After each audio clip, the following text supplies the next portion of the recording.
Live. We're live on Facebook, live on YouTube, live on Instagram. The trifecta, as I like to say. What's up, folks?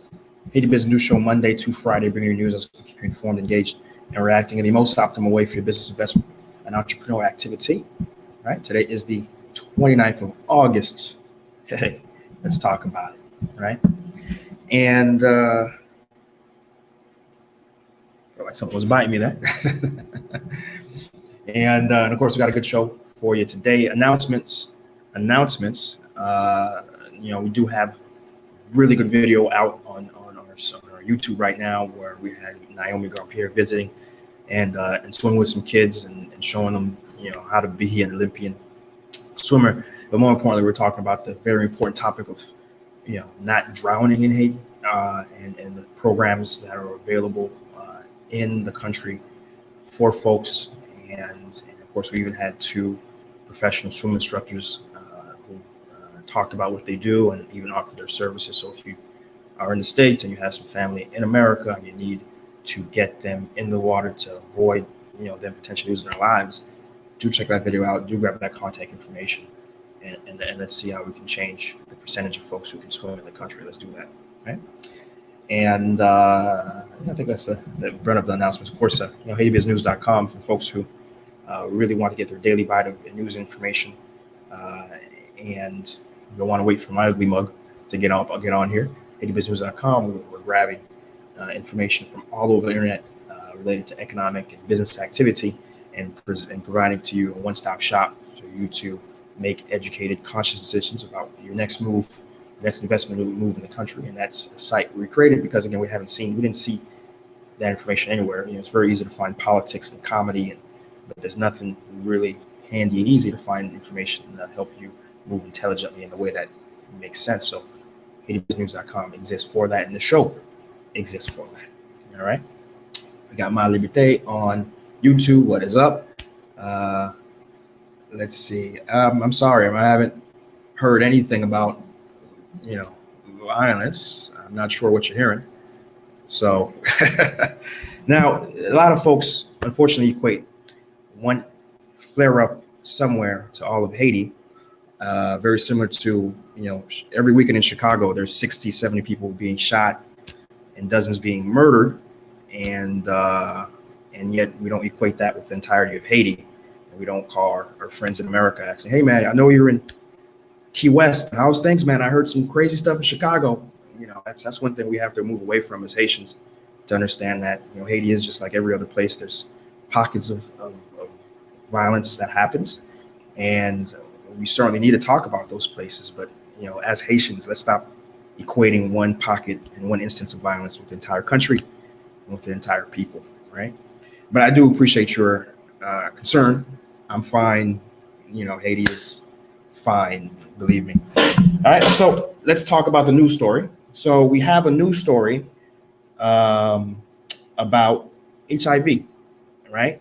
HIV, of course, is something that we've been meaning to talk about for a while, right? Because it's unfortunately has a nasty association with the country. We remember in the 90s where the three H's, for those in America, and Haiti was one of those H's, or Haitians were one of those H's. So it's important to talk about and discuss. And the news is that the rates of HIV in the country has decreased by a rate of 2.2% over the past 5 years. And that's really good news, right? That's really good news. and certainly we want to see that at 0%, right? That's certainly where we would want to see it, but at least it's trending in the right direction. And of course, just to put context, what does 2% mean really? Comparatively, in Jamaica, there is a HIV rate of 1.6%. In Trinidad and Tobago, there is a HIV rate of 1.5%. In DR, there's a HIV rate of 0.6%.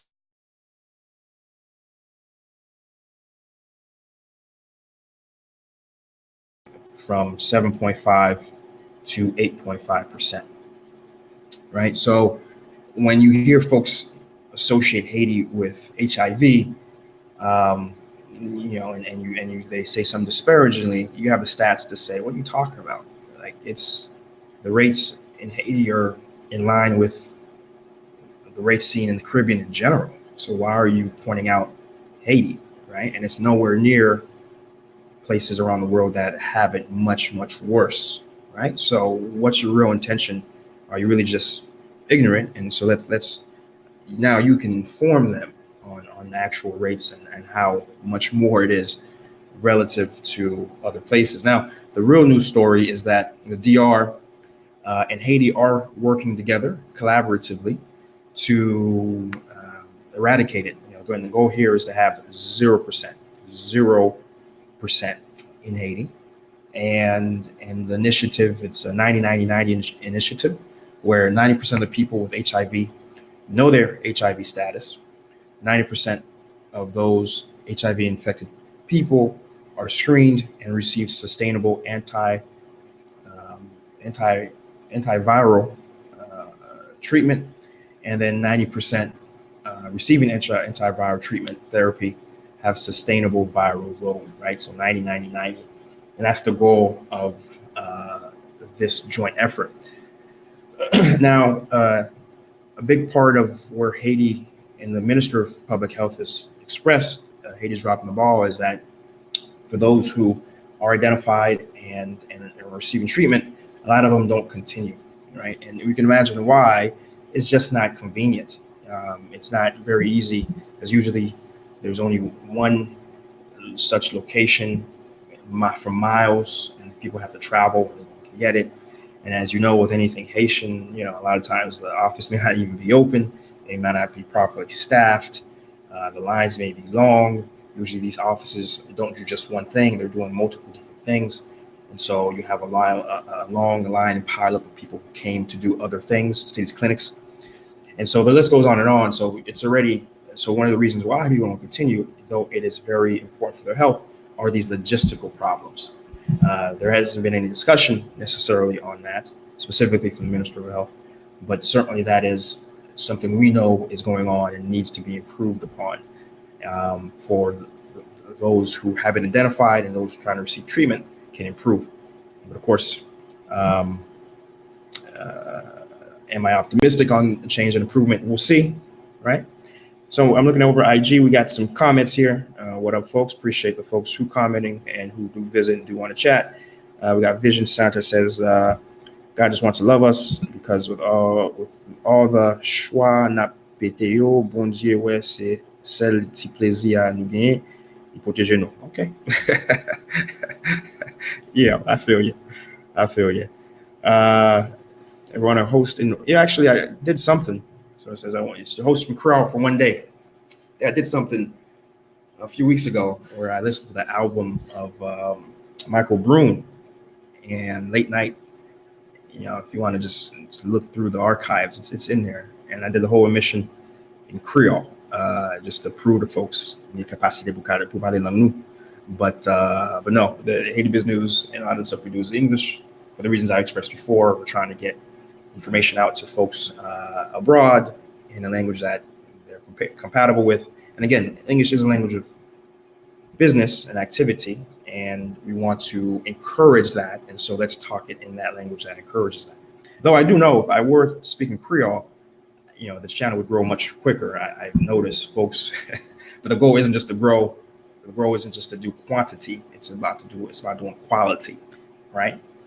But in any case, let's get back on topic. So that's HIV. That's the story related to HIV.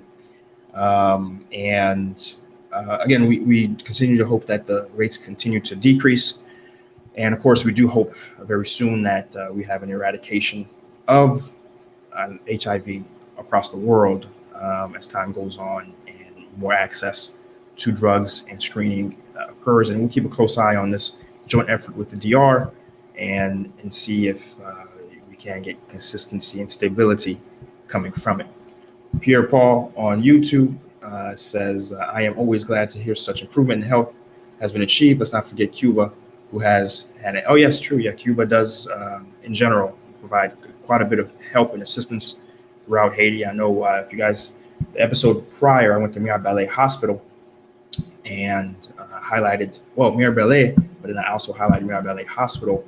And there are, a lot of Cuban, there's a big, very Cuban footprint there.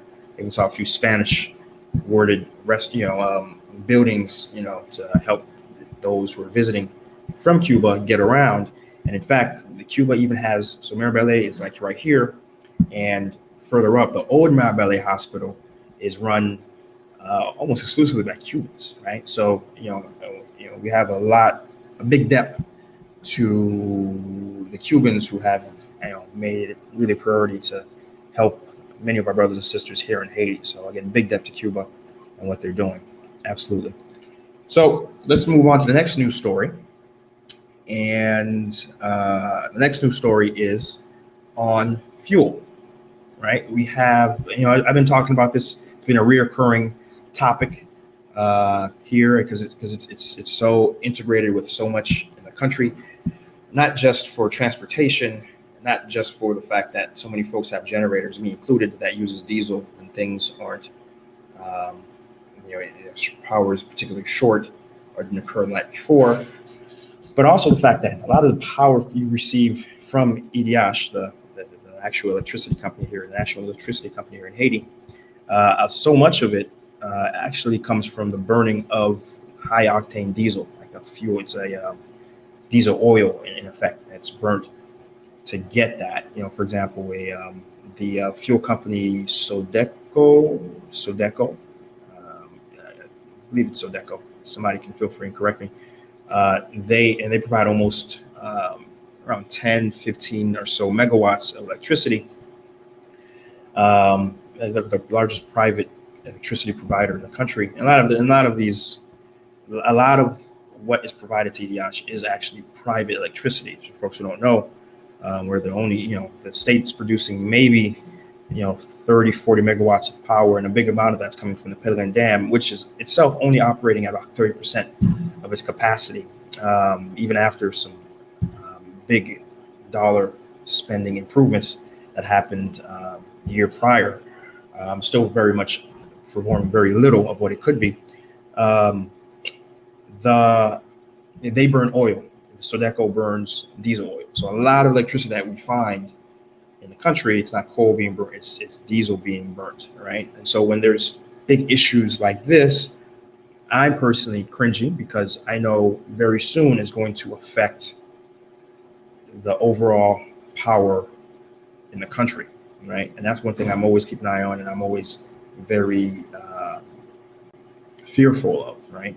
Because I'm in the office, computers. I'm talking to you right now. It's all based on electricity, and then you couple that with the fact that you can't get gas or diesel in the pump during those same crises, and you really have a problem on your hands, right? Now, what's going on? So if you remember a few months ago, the way it used to work is the middleman was the state, and it was set up like that because of Venezuela. We were getting Venezuelan oil, and it was a deal between the state and the state. And so the way it worked was, so Venezuela would give oil to the state, and then the Haitian state would then distribute it to the distributors, or the distributors would have to get it from the state.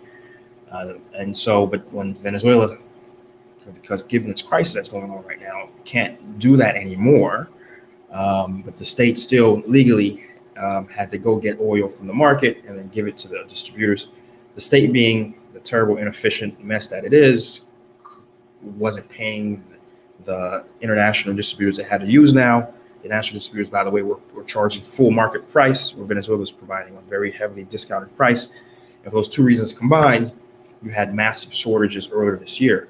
Now, the Haitian state, something I've very rarely ever see, they actually did something and took themselves out the market and allowed the oil companies to then purchase directly from an international market directly themselves.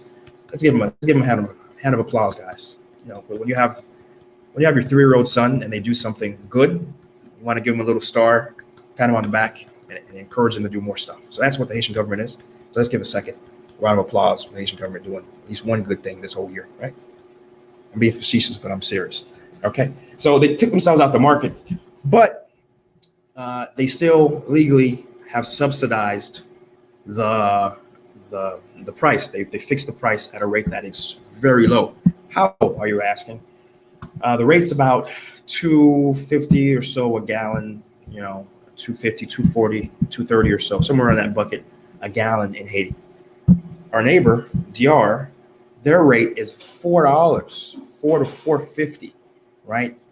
Almost more than double what our rate is in Haiti. Just so you understand, like the big disparity between our gas and their gas. I know companies that they'll drive from DR, come into Haiti just so they can fill up and get gallons and gallons of gas, and then go back to DR to use or resell, right? So there's a massive disconnect between the price other countries charge and what we charge, and that's a problem, right? That is a problem. So it goes without saying the subsidy needs to go, but as I always debate with, and many times, fuel is connected to everything in the country. From transportation. Transportation is already a big part of what people spend. That's going to have to go up. We transport food. Food prices already have gone up quite a bit because of inflation. We're 18% year over year. Now you increase fuel, that fuel cost is going to go up even more, and that's going to affect the livelihood of people. Every grocery store, every office, they run. A lot of them disconnect from EDIs because the power is so inconsistent. The power is so varied in terms of amps. They don't even use EDIs. They just use straight up diesel. Now if you say that the gas prices are going to go up, probably more than double what they are, you're going to see the price of doing business skyrocket, and that's going to piss a lot of people off. So it's in one way I empathize with the Haitian government because the last time they tried to raise prices, the country basically burnt itself. Right, that was the June protest last year, or July protest last year. And so the Haitian government is, is stuck between a rock and a hard place. Jovenel in particular, because he is so very much unpopular. For him to raise prices now will only accelerate his unpopularity, and we may see another flare up. But yet, if he does nothing, as they're currently doing, we're seeing a slow ramp up of fuel shortages and the inability to operate both just regularly as a person, and businesses are seeing more and more difficulty, right? And so something's going to have to give, something's going to have to bulge. The dam is building up, the water is rising, and there is going to have to be a release, right? And the release should happen in a way where the parliament, again, at the end of the day, everyone likes to point directions at the president. The one entity that has really 80% of the power in the country is the parliament. And so they need to meet, they need to vote, they need to say, okay, well, this is a serious crisis. We need to see an escalation of the prices. Let's do it gradual. Let's do it in a way that is going to allow the market people to adjust, raise their prices, and not feel it so bad. That's every 3 months, take it out of our hands. It's right into law that says there's nothing we can do. Every 3 months, the price is going to raise 10%. Right? That's really the only way out. But unfortunately, it's very unlikely that the parliament is going to do anything. Parliament is notorious for not acting, notorious for not putting the right priorities. I mean, just a few months ago, one of the few laws they passed to make Kampa a national heritage, item, like something that is a national treasure. They can pass that into law. But I'm like, there's other laws to pass, right? Like this fuel shortage that really needs a decision on, right? So again, the priorities are not there, right? But yeah, that's kind of where we're at. I think, as you've watched the news, that's one thing you will see that is happening nationally is there is more and more or less and less fuel, and the lines are increasing, and things are getting increasingly difficult for folks. And a lot of people, me included, were on pins and needles as you watch how this unfolds. We watch the inactivity of the Haitian government. We watch the increased discontent of the masses, and they're going to cross. There's two parallel lines, and they're going to cross. And when they cross, we can only hold our breaths and hope that it's not as bad as we think it could be, right? And we certainly do hope the Haitian government can do its job and legislate and pass a law to actually benefit the country and give stability for once before things go to shit, right? So that's where I'm going to end it today. I appreciate folks who came on, who responded, and let's just take a look at a few comments here. Let's see. We got BB Swad Relief, faithful YouTube subscriber. Why don't you upload live? Why don't you do your upload lives and then have English subtitles? I'm from Texas. I have interest in the Haitian culture, and it would benefit. Just it's a time thing, my brother. It's a time thing. I don't have the time to, and I say a lot of words, right? And I don't have the time to go back, add subtitles to it. and on top of that, because it's in English, folks can, by the way, folks who are watching, you can add subtitles yourselves. If you go into the settings and then, YouTube and Facebook has a auto English generator to create subtitles. Now, is it perfect? It's not, but it's helpful for folks who would find it useful. But yeah, it's a time issue. I'm running two businesses. I work as a consultant. I do help direct a lot of our video stuff that we do. It's a massive juggle, and so I wouldn't have the time. So that's why we don't have subtitles now. I hope one day, once this is generating money, like this, the streams, there's not enough views, and then YouTube AdSense starts to generate funds. I would love to be able to hire a additional full-time media person who that's their job, to get some subtitles on our videos, both in Creole and in English. We'll love that. But that's down the road. That's when we get a sponsor, right? But anyways, I appreciate that comment. Sugar Leaf, appreciate that. Coming to IT in 3 months, how's it looking? It's looking like, as it always does. There's pockets that you want to avoid, but overall, Haiti is fine. Pétionville is fine. The resorts of Cameroon and Moulin-sur-Mer are fine, right? So, as always, don't listen to the hype. Come see it for yourself. And as you're going and as you're traveling anywhere else in the world, it may be Paris, may be London, you want to travel intelligently, know where not to go, and don't go there, and go to where it is safe and cheap and yada yada yada yada. All right, so appreciate those questions on IG. IG seems to be the place to go for comments. I love it. I appreciate it. So thanks, guys, for the comments there. Always keep them coming. Right, and okay, one last comment I'm gonna respond to, and we have Bonce Bougie, who says, "What's the best way to practice speaking Creole?" The best way to practice Creole is to talk it, is to speak it. Parler avec tout le monde. One reason why my Creole was at a place that at least maybe the accent wasn't the best, but the vocabulary was good, and it's since gotten better since being in Haiti, is because wherever I met another Haitian, c'est Creole, c'est Creole. We just spoke Creole. So just wherever you have the opportunity, there's so many Haitians in America and in Canada anyways, it's pretty easy to find a Haitian. And even though so many of them want to act peaky up and act as if they're better than speaking Creole, speak your Creole anyways. And that's really the best way. And of course, coming back and forth to the country, you know what I mean? So,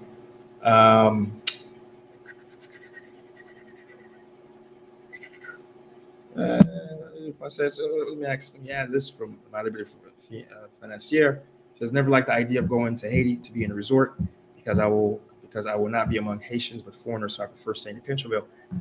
I see what you're saying, but one of the reasons why there's so many foreigners and other people in those resorts is because so few people actually visit.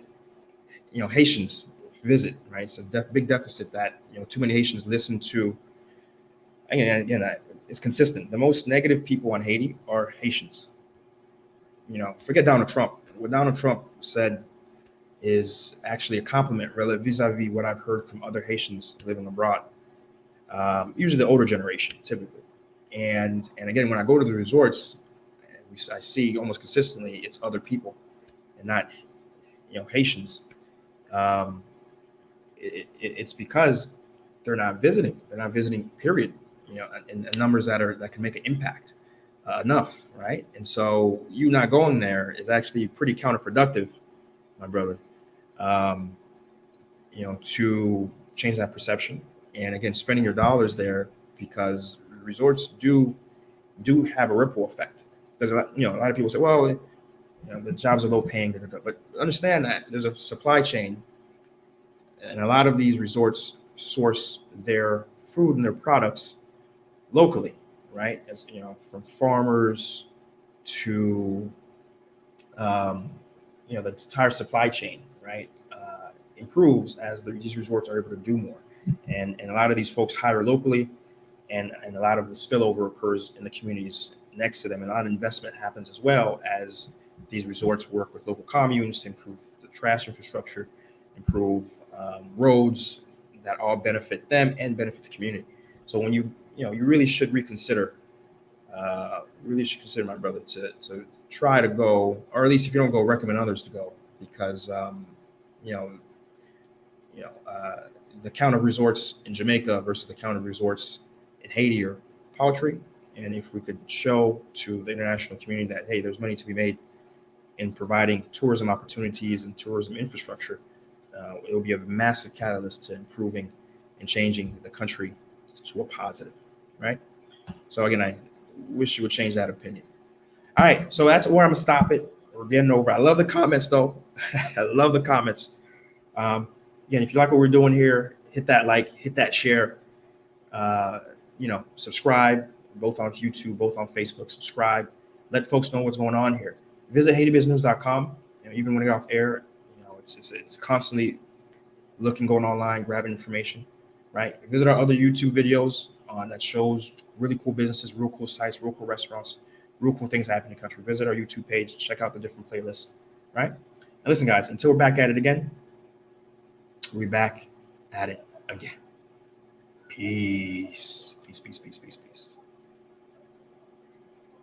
IG.